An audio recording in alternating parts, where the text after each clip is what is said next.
Hi, covering another little bit of what we would use in other painters. Stamp tool and clone tool are things that you see in Photoshop. And when I was first learning Photoshop, I thought, well, that's pretty unique kind of tool. It's well above what you would get in like Microsoft Paint. And painting in the 2D editor and Blender over the years, I always kind of wondered, well, how would I do that? Um, but then we got the more improved features with the 3D paint and a little bit deeper uh, texture brush painting overall. Everything's unified, so it's got a little bit easier for us to start figuring out how things work. Um, the stamp tool itself, I think we'd probably work with just maybe making a crop and then setting it up as a texture stencil, and I'll show a basic idea of that. And then the clone tool is actually, there is a clone brush in Blender, um, but I want to take a look at the ways you can make use of it. I'm going to go ahead and get into a new scene now, or a new layer. I'm going to turn on the paint panel, and we're in the 3D view, and I'm using the Blender Paint 2D Artist Paint Tools add-on that Spiro 4D has helped me work on.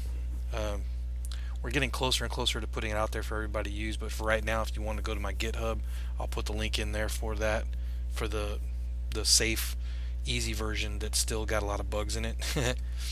But the good version's coming later. Okay, import canvas. I'm going to go ahead and just grab an image off the desktop. Um, for right now, I'm just going to use this gun picture. We're just going to make a simple cutout. It has all the lines from where I previously had the camera with all the lines in it. I'm going to set a shadeless painting camera view. Now this camera is matched up perfectly to the image plane. So if we were to render right now, it would grab all of the pixels in this image and return back the same size. The image resolution for a render has been set to that camera to match up to that, which is pretty cool. Used to have to manually do that, and it was very tedious. Anyway, what we're going to do is actually we'll just crop a piece of this image, and I'm going to zoom in where I want. I'm going to grab this little color, what you call it, the widget. And so with our 2D tools, I'm going to turn on the border crop, Control B to draw a selection around that item, F12 to render to make an image of just that. It'll be the exact same pixels we had.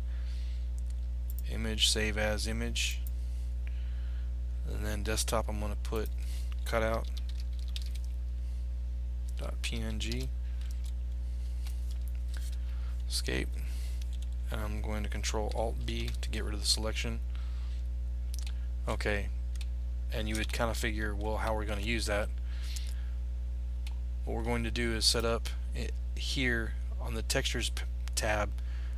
You see the material, but if we click this, you have a brush. We'll create a new image brush, open, we'll get that cutout PNG. Just to show you that you don't have to sit there and read everything, clicking this icon up here will actually set your thumbnails, so more readily pick out what you want. Hit the open image. Now we have that set up to image mapping is repeat, and I don't want to do that. I want to go with a clip around it, so you can see in the previewer you're only going to get that. Now in the paint tools, I'm in text draw. White full on means I'll get all of the brush. Under the texture tab, I'm going to set this to stencil, and then we're going to see it here.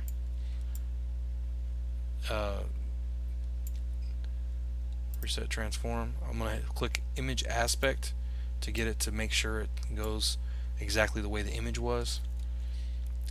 We can adjust the overlay here so you can see more of what it's going to be. And shift right mouse button will scale it for you. Control right mouse button will rotate it for you. But if we get out of whack, we can always come back to it and tell it reset transform image aspect and get it back to where it was. So with the right mouse button you can drag it wherever you want it, and then I say I want it there. I need to make sure I turn up my opacity, turn off pressure, so I can place it there. And I want another one right there, and that's basically what I would call a stamp brush. So we've stamped the image into the we just repeated it several times. Okay, so that's one way to go. But we also have what we call a clone tool. So let me get to that. We actually have right here is a clone tool. You'll see that now we'll see that the cursor is there. Control clicking places your cursor, and your cursor places where what you want to clone. So if I place the cursor dead center there, make my brush pretty big, shift F to bring the value all the way up. I'm going to turn off the pressure sensitivity, and now I'm going to press here, and you can see what happens now is that you actually clone across what you already started there. It's still there, so I can turn around and it should work kind of like what you have in the other editors, where it'll just base on what was repeated. See? And so if I turn around and do this again, it'll pick up what's already been changed again. And it's interesting for coming up with maybe simple patterns that you want to make a little bit more random, like maybe leaves or something, but I prefer particles or something like that for that. But anyway, those two tools, they're definitely already there, and at least both of these will still also work in your regular image paint and your 2D editor, also there. As far as the cursor goes, I don't think it actually works in the 2D editor because we're not getting the cursor here. I think it works differently. I think the clone tool, that's right, I'm sorry.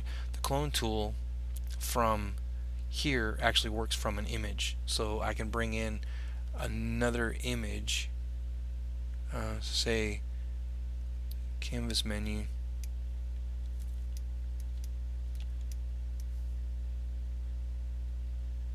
turn it up like that, or turn it down. Anyway, you can actually bring in a picture and bring in parts of it there. The clone tool in the 2D editor is more of like a layer copy. Okay, and that's actually pretty good if you want to bring in elements from an iteration of your artwork very quickly without having to work with layers, material layers that is. And the other one, however, exact same. So what we would call a stamp tool would actually be here as a stencil brush. At least that's what we're calling it here. Stencil texture.